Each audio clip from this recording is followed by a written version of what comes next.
Hello friends, welcome to my Nataraj classes. तो हमने last वाली वीडियो में ऑपरेटिंग सिस्टम के बारे में पढ़ा था, क्या होता है। तो चलिए उसका जो भी कंटेंट बच चुका है हम थोड़ा उसको देख लेते हैं, तो आपको अच्छे से ऑपरेटिंग सिस्टम समझ आ जाएगा।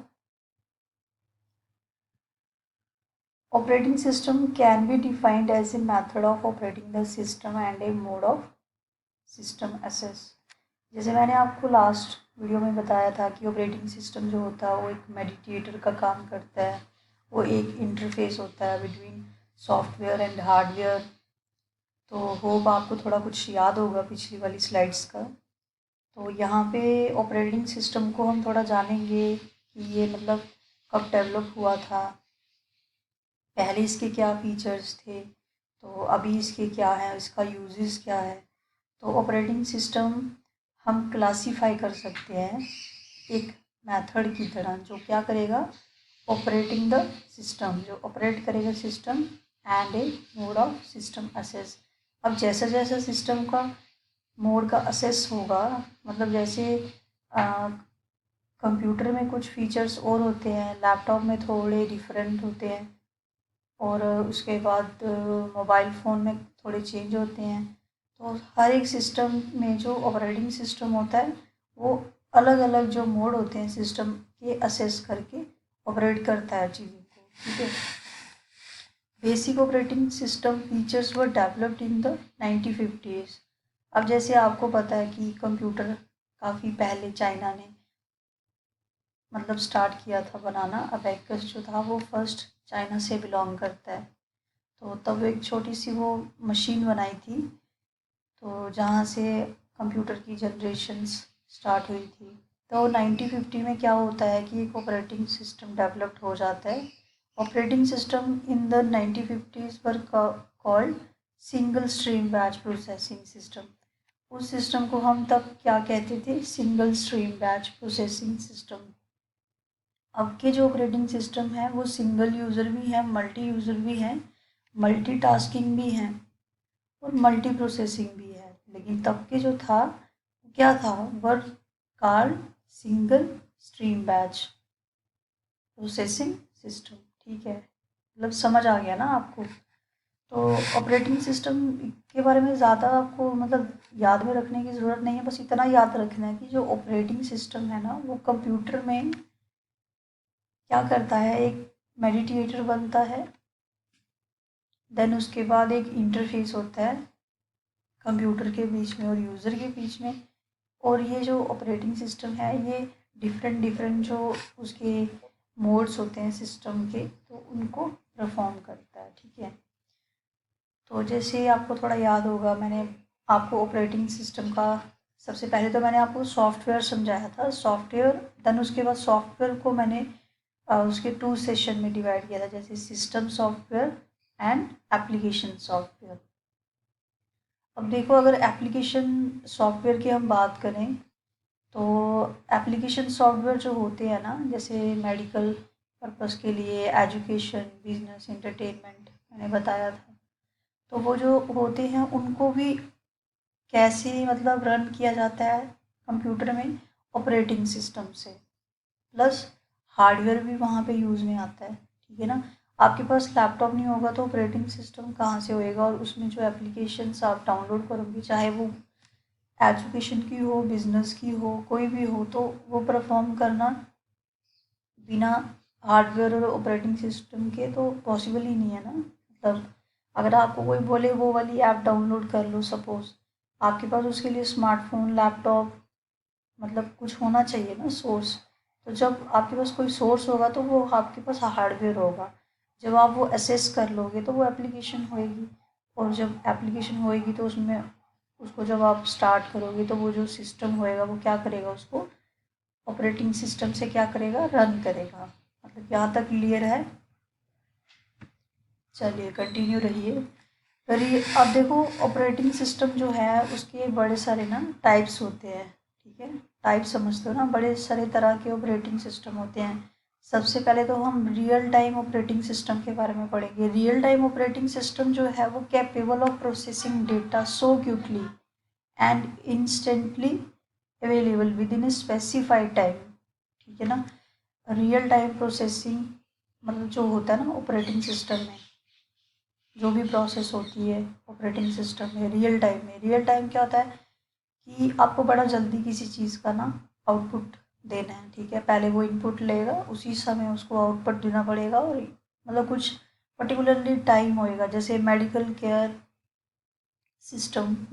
सिस्टम में बड़ी सारी ऐसी चीज़ें हैं जो मतलब एग्जैक्ट टाइम पे वो चीज़ें बता देते हैं। क्रिटिकली जब पेशेंट्स वगैरह वहाँ पे एडमिट होते हैं, जैसे आईसीयू में होते हैं एटसेट्रा, मतलब समझ रहे हो ना आप, तो वो रियल टाइम ऑपरेटिंग सिस्टम बताते हैं। अभी इसकी मतलब पल्स चल रही है अच्छे से, मतलब बॉडी में ब्लड की सर्कुलेशन अच्छे से हो रही है। तो ये सब चीज़ें आपकी मेडिकल क्रिटिकल केयर सिस्टम में आती है, जो रियल टाइम ऑपरेटिंग सिस्टम इसके साथ डील करता है, ठीक है। देन उसके बाद multi assess operating system. Multi assess operating system ज़्यादा डिफर नहीं है रियल टाइम ऑपरेटिंग सिस्टम, बस ये क्या करेगा, रियल टाइम ऑपरेटिंग सिस्टम जो है वो क्या करेगा, वो उसमें जो प्रोसेसिंग होएगा ना वो तो सिर्फ मेडिकल केयर सिस्टम के लिए होएगा। एक बात, दूसरी बात ये इसमें क्या रहेगा, allow 2 or more users to run program, ठीक है। ये एलो करेगा एक, यहाँ मतलब लगा लो 2 or more मतलब एक दो, मतलब 3 भी हो सकते हैं, तो 2 or more मतलब 2 से ज़्यादा, ठीक है ना, यूज़र्स टू रन प्रोग्राम्स, जैसे वर्चुअल मेमोरी सिस्टम है। तो ये मल्टी एसेस है। जब भी मल्टी एसेस आएगा, मल्टी एसेस में आपको पता है मल्टी मतलब बहुत सारे, तो जब 2 से कोई भी चीज़ ज़्यादा होती है तो उसको हम मल्टी ही कहते हैं, हम 3 नहीं कहते, ठीक है। देन उसके बाद है multi processing operating system. Multi processing और मल्टी एसेस, ये जो दोनों वर्ड है ना थोड़ा सा डिफर करेंगे। Allowed more than one program, यहाँ पे ये अलो कर रहे थे, अलो 2 or more यूज़र्स, यहाँ पे यूज़र्स को अलो कर रहे थे, यहाँ पे ये क्या कर रहे हैं, यहाँ पे ये more than one program to run concurrently, ये मोर देन एक प्रोग्राम से ज़्यादा किसी सिस्टम पे ऑपरेटिंग सिस्टम ऑपरेट करेगा। जैसे multiple software processing run at the same time, ठीक है। अब जो मल्टीपल सॉफ्टवेयर प्रोसेसिंग, जैसे क्रिटिकल केयर में रियल टाइम में वहाँ पे एक ही सॉफ्टवेयर प्रोसेस हो रहा था, यहाँ पे मल्टी प्रोसेसिंग है तो ऑपरेटिंग सिस्टम को मतलब मल्टी प्रोसेस करना पड़ेगा, मतलब जैसे मल्टी प्रोसेस सॉफ्टवेयर प्रोसेस करने पड़ेंगे, रन करना पड़ेगा सेम टाइम पे।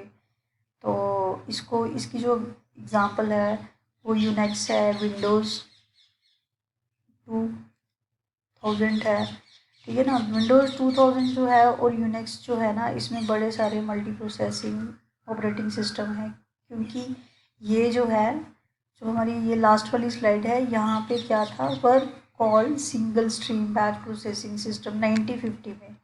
लेकिन 1950 के बाद जाके इसमें मतलब जैसे आपके कंप्यूटर में भी जनरेशन्स में कितना डिफरेंस आया था, मतलब काफ़ी ज़्यादा मतलब कंप्यूटर का मॉडिफिकेशन हुई थी, तो ऐसे ही सेम ऑपरेटिंग सिस्टम के साथ भी, ठीक है।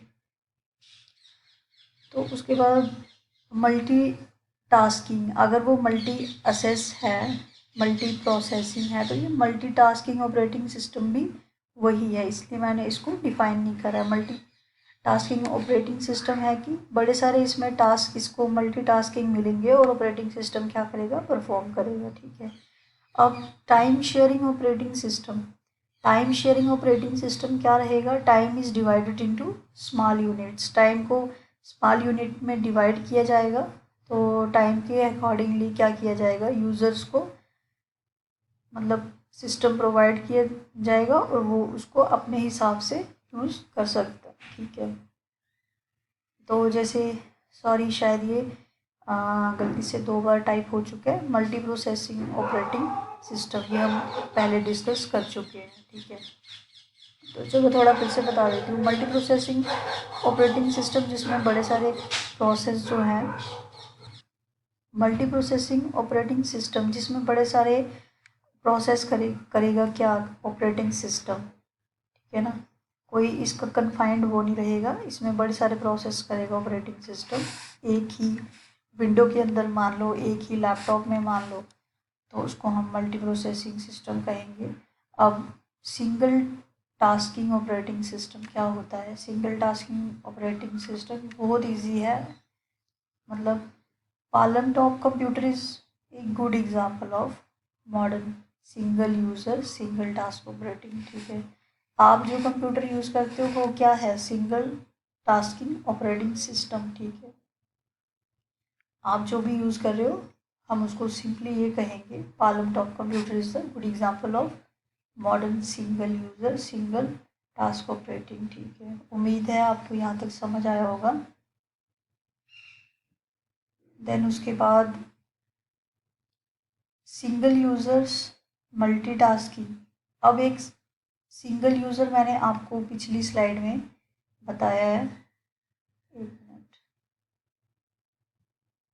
यहाँ पे हमने डिस्कस करा है सिंगल टास्किंग ऑपरेटिंग सिस्टम। ठीक है, तो नेक्स्ट वाली स्लाइड में देखिए सिंगल यूज़र्स मल्टीटास्किंग। यहाँ पे क्या रहेगा? यहाँ पे एक सिंगल यूज़र रहेगा, ठीक है, और मल्टीटास्किंग रहेगा। कैसे? मतलब most people use on their desktop, है ना, मतलब बड़े सारे लोग डेस्कटॉप यूज़ करते हैं। इसको एंड पढ़िए, एंड लैपटॉप कंप्यूटर्स टुडे। ठीक है, जैसे माइक्रोसॉफ्ट ऑफिस, देखो बड़े सारे जो लोग छोटे छोटे ऑफिस खोलते हैं, स्कूल इवन, तो बड़े सारे स्कूल्स के वहाँ पे एक ही बंदा यूज़ करता है लेकिन उसके पास मल्टीटास्किंग होता है। ठीक है, ऑफिस में वो इंसान सिंगल यूज़र रहेगा, एक सिस्टम पे एक ही बंदा बैठेगा लेकिन वो उस पर बड़े सारे फंक्शन परफॉर्म करेगा, मल्टीटास्किंग काम करेगा। कभी कभी मतलब स्कूल में यूज़ करेगा तो शायद वहाँ पे एडमिनिस्ट्रेटिव रिकॉर्ड भी रखेगा, सैलरी वाला रिकॉर्ड भी रखेगा, तो मतलब बच्चों को जो प्रोग्रेस रिपोर्ट इशू करने होते हैं वो वाला रिकॉर्ड भी रखेगा ऑनलाइन। तो बड़े सारे मतलब मान के चलो, जैसे माइक्रो सॉफ्टवेयर है, तो माइक्रो सॉफ्टवेयर क्या करता है?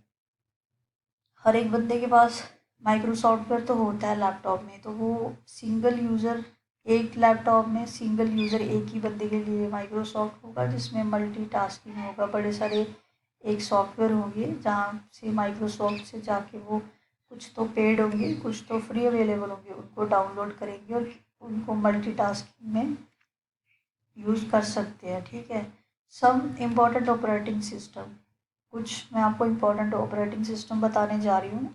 जैसे M S DOS installed in personal computer. M S DOS जो है वो कहाँ पे इंस्टॉल होता है? पर्सनल कंप्यूटर में। ठीक है, आप एम एस डॉस को एक बार थोड़ा मतलब खुद भी सर्च कीजिए इसके बारे में। तो बाकी ये एक ऑपरेटिंग सिस्टम है, तो मैंने आप सोचा आपको इसका बताना इम्पोर्टेंट है। अब M S Windows is a series of operating system. ये सीरीज़ है किसकी? ऑपरेटिंग सिस्टम की। ठीक है, और जैसे आपने सुना होगा window 8, window 9, window 10। Window 8, window 10 तो सबने सुना होगा। देन उसके बाद है यूनिक्स। यूनिक्स क्या है? Unix developed in 1969। Operating system कब डेवलप हुआ था? 1950s में। देन उसके बाद यूनिक्स डेवलप्ड इन 1969, और इसका यूज़ कहाँ होता है? वर्क स्टेशंस में। ठीक है, वर्क स्टेशन में होता है, बड़े बड़े स्टेशंस पे।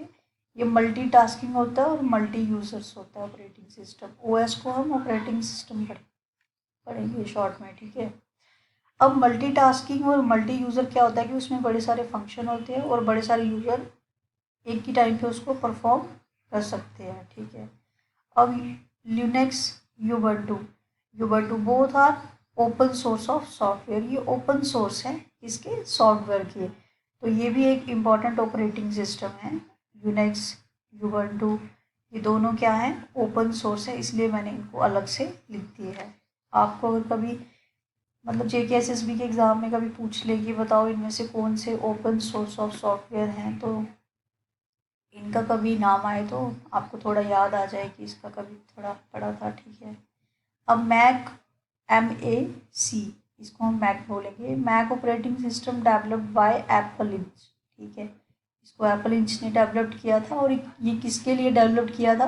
ग्राफिकल यूजर्स इंटरफेस, ठीक है, बेस्ड ऑपरेटिंग सिस्टम। यहाँ पे ग्राफिकल यूजर्स इंटरफेस के लिए किया गया था, और मतलब उम्मीद करती हूँ आपको यहाँ तक समझ आया होगा। लास्टली एप्लीकेशन सॉफ्टवेयर, जब मैंने आपको फर्स्ट वीडियो में लेक्चर दिया था तो वहाँ पे मैंने, आपको याद होगा, सॉफ्टवेयर को क्या किया था, उसको थोड़ा पहले डिवाइड किया था। एक तो मैंने एप्लीकेशन सॉफ्टवेयर बताया था, दूसरा मैंने सिस्टम सॉफ्टवेयर बताया था। इसकी ये वाली स्लाइड्स में हम सिस्टम सॉफ्टवेयर के बारे में पढ़ चुके हैं, ठीक है। तो सिस्टम सॉफ्टवेयर में सबसे पहले तो ऑपरेटिंग सिस्टम था जिसको हम कंप्लीट कर चुके हैं। देन एप्लीकेशन सॉफ्टवेयर जो है हमारा रिमेन रहता है, तो हम आने वाली स्लाइड में इसको ख़त्म करके इन शॉर्ट, तो ये हमारा जो टॉपिक है ऑपरेटिंग सिस्टम वो क्लियर हो जाएगा। बेसिकली ऑपरेटिंग सिस्टम जो था ना, मैं सिर्फ ऑपरेटिंग सिस्टम समझा के आपको थोड़ा थोड़ा उसके बारे में बता के इसको कंप्लीट कर सकती थी, लेकिन अगर आपने अच्छे से डेप्थ में पढ़ा होगा तो कोई ऑब्जेक्टिव आपका किसी भी एग्ज़ाम में छूटेगा नहीं। इवन आपकी कंसेप्ट्स क्लियर होंगे तो क्वेश्चन कहीं से भी आए, ठीक है। चलो, थैंक यू। नेक्स्ट वीडियो में इस चैप्टर को ख़त्म करेंगे। Thank you, bye.